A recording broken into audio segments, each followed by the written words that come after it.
Om Shanti. Good morning.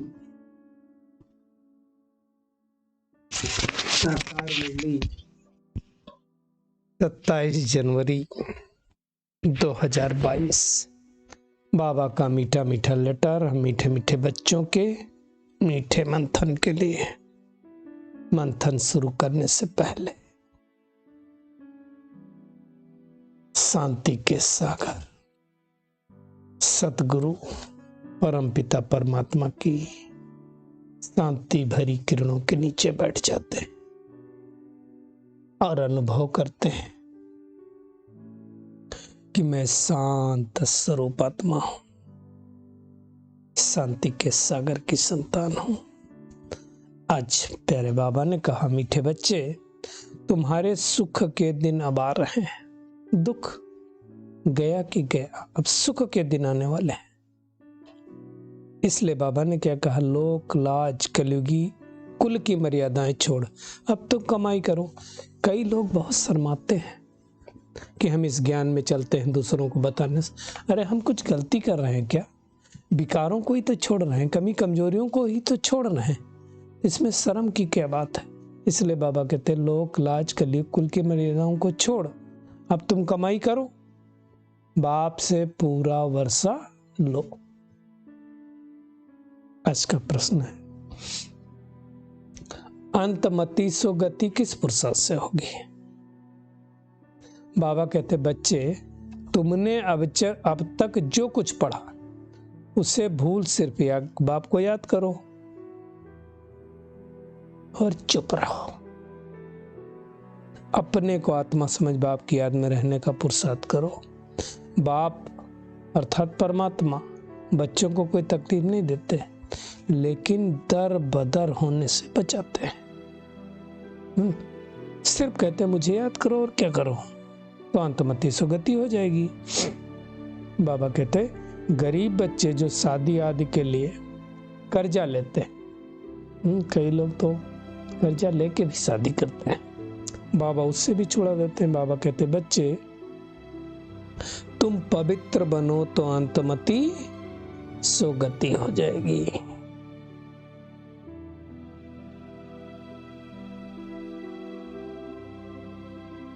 अंतिम समय में बाबा के सिवाय कोई याद नहीं आना चाहिए। आज का गीत है, धीरज धर मनुआ तेरे सुख के दिन आएंगे, आने वाले हैं। बाबा कहते हैं, यह है एक भक्ति मार्ग का गीत।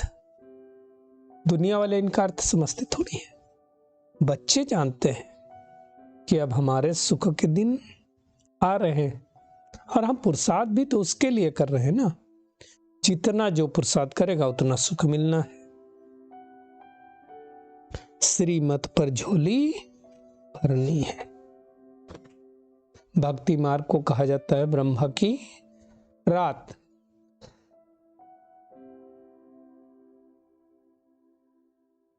और सतयुग त्रेता को कहा जाता है ब्रह्मा का दिन। कलयुग के अंत और सतयुग के आदि को ही संगम युग कहा जाता है ना। बाबा कहते हैं, जो कुंभकर्ण की नींद में सोए हुए उनको जगाते हो। बाकी ऐसा कोई मनुष्य नहीं होता जो 6 महीने सोए और 1 दिन जगे। ज्ञान सुनाया, 6 महीने तक मस्त हो गए, 6 महीने बाद फिर से ध्यान आया।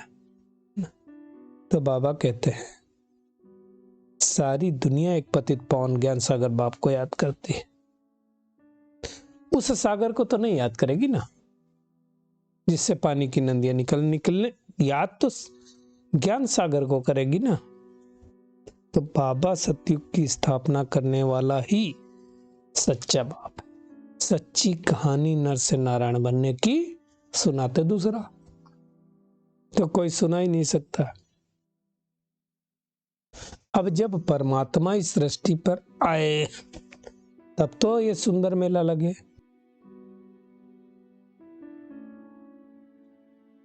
है ना। ये पुरुषोत्तम संगम युग पर एक ही बार मेला लगता है। बाबा कहते, तुम लिख के सबको बता सकते हो कि अब ये पतित सृष्टि बदलकर पावन बनने वाली है। ये पतित दुनिया है ना। बाबा आकर के पतित को पावन बना करके अपने साथ ले जाते हैं। इसलिए कहा जाता है आत्मा और परमात्मा का ये मेला लगता है ना। जैसे त्रिवेणी दिखाते हैं ना, गंगा जमुना सरस्वती, तो कुंभ का मेला ये सच्चा सच्चा है, वो कुंभ का मेला सच्चा नहीं है। हम बच्चे तो जानते हैं कि ये पुरुषोत्तम संगम युग पर है, जगाना उनको है जो अज्ञान की नींद में सोए हुए हैं ना। फिर इस ज्ञान के द्वारा चढ़ती कला होनी है। सबको बताएंगे, जगाएंगे तो उनकी भी चढ़ती कला होगी ना। बाबा कहते हैं तुम्हारी स्वास्तिका भी देखो कैसी बनी हुई है। सतो प्रधान, सतो रजो तमो, सब कुछ उसमें दिखाया गया। सतयुग सतो प्रधान, त्रेता युग सतो, द्वापर युग रजो और कलयुग तमो। तो बाबा कहते तुम बच्चे जानते हो कि हमें भी परमात्मा से सुख का वर्षा लेने का पुरुषार्थ करते हैं। बाबा बहुत सहज कर समझाते हैं, कोई तकलीफ नहीं देते, दर बदर होने से भी बचाते हैं, है ना। बहुत सारी कन्याएं बाबा कहते शादी कर लेती हैं, बाद में पछताती हैं, क्योंकि आज की दुनिया में शक्ति तो किसी के पास है नहीं, तो सुख बहुत कम दे पाते। बाबा कहते कई बच्चे लिखते हैं बाबा क्रोध आ गया, तो बाबा समझाते तुम बच्चों पर क्रोध क्यों करते हो। जैसे कृष्ण के लिए दिखाया, यशोदा ने क्या किया, उखरी से बांध देती थी। ऐसी बात है नहीं, वहां तो मर्यादा वाले बच्चे होते हैं, वहां तो रमणीक होते, ये सब होगा नहीं। यहां मान लो कोई बच्चे अच्छे होते हैं और कोई गड़बड़ होते हैं, तो बाबा कहते हैं वो खरी से बांध दो, मतलब ऐसी कोई सजा दो। यहाँ तो ढेर बच्चे कोई श्रीमत पर चलते हैं, कोई नहीं चलते हैं। कई बच्चे कहते हैं बाबा मैं तो मिलिट्री में काम करता हूँ, वहाँ के नियम कानून से चलना पड़ेगा, खाना पड़ेगा। तो बाबा समझाते हैं कोशिश करो शुद्ध चीजें खाने की, फिर भी लाचारी में अगर खाना पड़े तो दृष्टि देके खाओ, और क्या करेंगे। बाबा ने देखिए बाबा कितना दयालु है, समझाता है डबल रोटी तो मिल सकती है, शहद मक्खन आलू भी ले सकते हो, सारी चीजें तो मिल ही जाती हैं। बाबा कहते एक बार जिस चीज की आदत पड़ जाएगी फिर वो आदत हो जाती है। मुख्य बात है पुरुषार्थ कर करके ऊंचा बनना है, मम्मा बाबा के तख्त नसीन बनना है, जैसे मम्मा बाबा बनते थे। ज्ञान ज्ञानेश्वरी राज राजेश्वरी, हमको भी ईश्वर ज्ञान दे रहा है ना, तो फिर ऐसा बनना। इसमें कोई अंधश्रद्धा की बात नहीं, मेहनत करेंगे तो बनेंगे, बगैर मेहनत कुछ नहीं होगा। देखिए इस संसार में देखा यह गया है कि अक्सर करके लोग जानते सब कुछ है, लेकिन अमल में लाने वाले कम है। सुनते हम बहुत है, करते कम है। अरे जो सुनते हैं उसको करो ना, तब जाकर के तुमको सफलता मिलेगी।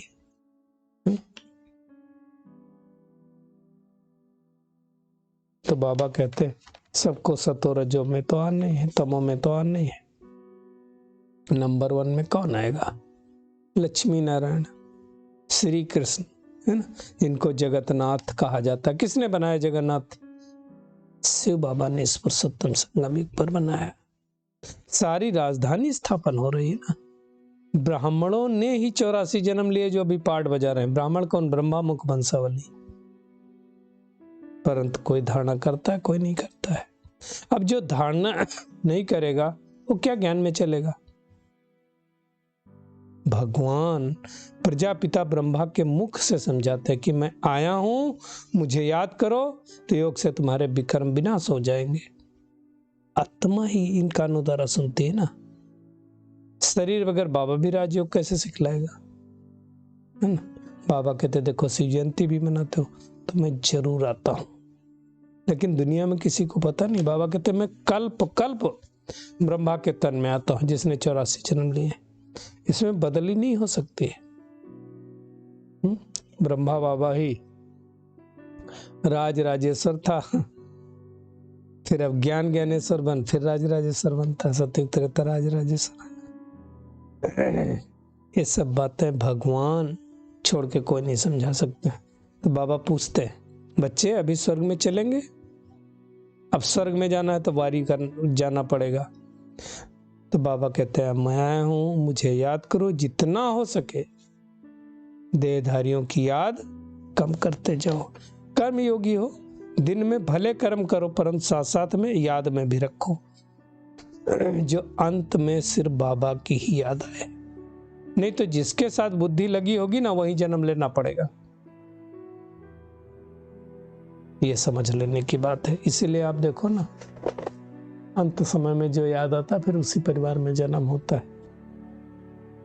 गृहस्थ व्यवहार में रहते बाबा को याद करो, इसी में मेहनत है। सुदर्शन चक्र फिराओ तो चक्रवर्ती राजा बन जाएंगे। बाबा कहते हैं, हे नींद को जीतने वाले लाडले बच्चे, किसको कहते हैं? ब्रह्मा बाबा को। वैसे हम बच्चों को, है ना। बाबा कहते तुम ये तो राज राजेश्वर मतलब अर्थात ब्रह्मा बाबा बने हैं, नींद को जीतना है ना, तो ऐसे तुमको भी बनना है। दिन में सर्विस करो, बाकी अमृत वेला उठ के बाबा को याद करो, तो अंतमति सोगति हो जाएगी।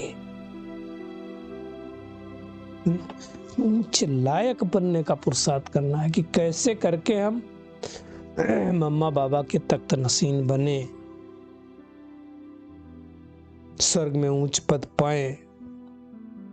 बाबा कहते सिर्फ एक बात याद रखना, अंतमति सोगति। इसलिए गायन हंत काल जो स्त्री से मरे, है ना। बाबा कहते जो सर्विसेबल बच्चे होंगे वो बाबा की मुरली से झट कार्टून बनाएंगे। कई बच्चे हैं जो बाबा के, सब तो नहीं बना पाते हैं, मुरली से पॉइंट से कार्टून बनाते हैं, विचार सागर मंथन करते हैं। तो ऐसे बच्चों को मैं समझता हूँ जरूर बनाना चाहिए, है ना। बच्चों को बाबा कहते सर्विस करेंगे तो बाबा की आशीर्वाद मिलेगी। आशीर्वाद सर्विसेबल बच्चों को ही मिलती है ना। तो हमें मेहनत करनी है, मेहनत करके ऊंच पद पाना है। कल्प की बाजी है ना। आज अच्छा पद पाएंगे तो हर कल्प पाएंगे। क्या करना है? एक तो बाबा के आशीर्वाद लेने के लिए सर्विसेबल बनना है, और चिंता नहीं करनी है हमारे सुख के दिन आए कि आए। अभी ज्ञान ज्ञानेश्वरी बन करके फिर राज राजेश्वरी बनना है। एक बाप को ही याद करने की मेहनत करनी है, किसी देनदारी में कोई लगाव नहीं रखना है। नींद को जीतने वाला बन रात में भी कमाई करनी है। बाबा का सुंदर वरदान, अपने स्नेह के शीतल द्वारा विकराल ज्वाला रूप को भी परिवर्तन करने वाले स्नेही मूर्त भव। बाबा कहते हैं स्नेह के रिटर्न में वरदाता बाप बच्चों को यही वरदान देते हैं। बाबा का वरदानी हाथ अपने सिर के ऊपर महसूस करें। क्या वरदान देते हैं? कि सदा हर समय हर एक आत्मा से हर परिस्थिति में स्नेही मूर्त भव। हर परिस्थिति में स्नेही मूर्त भव। कभी भी अपने स्नेही मूर्त, स्नेह की सीरत, स्नेही व्यवहार, स्नेह के संपर्क संबंध को छोड़ना भूलना मत। चाहे कोई व्यक्ति, चाहे प्रकृति, चाहे माया कैसा भी विकराल रूप, ज्वाला रूप धारण कर सामने आए, लेकिन उसे सदा स्नेह की शीतलता द्वारा परिवर्तन करते रहना। स्नेह की दृष्टि, वृत्ति और कृति द्वारा स्नेही सृष्टि बनाना, यही मेहनत का काम है। स्लोगन है, कठिनाइयों को पार करने से ताकत आती है, इसलिए उनसे घबराओ मत। देखो आप जब कोई परिस्थिति को पार कर लेते हैं ना, तो अपने अंदर ताकत आती है कि हम इस परिस्थिति को भी पार कर सकते हैं। चलिए परमात्मा किरणों के नीचे बैठ जाते हैं और महसूस करें, मैं बाप समान आत्मा हूं। योग लगाने वाले नहीं, लेकिन बाप के लब में लौलीन आत्मा है, कंबाइंड आत्मा है। हमें बाबा की याद सता आती है। बाबा हमारा साथी है। हमें बाप समान बन करके, ज्ञान ज्ञानेश्वरी बन करके राज राजेश्वरी बनना है। हमें अब किसी देहधारी को नहीं याद करना है, सिर्फ और सिर्फ एक बाबा को अपने स्नेह के शीतल स्वरूप द्वारा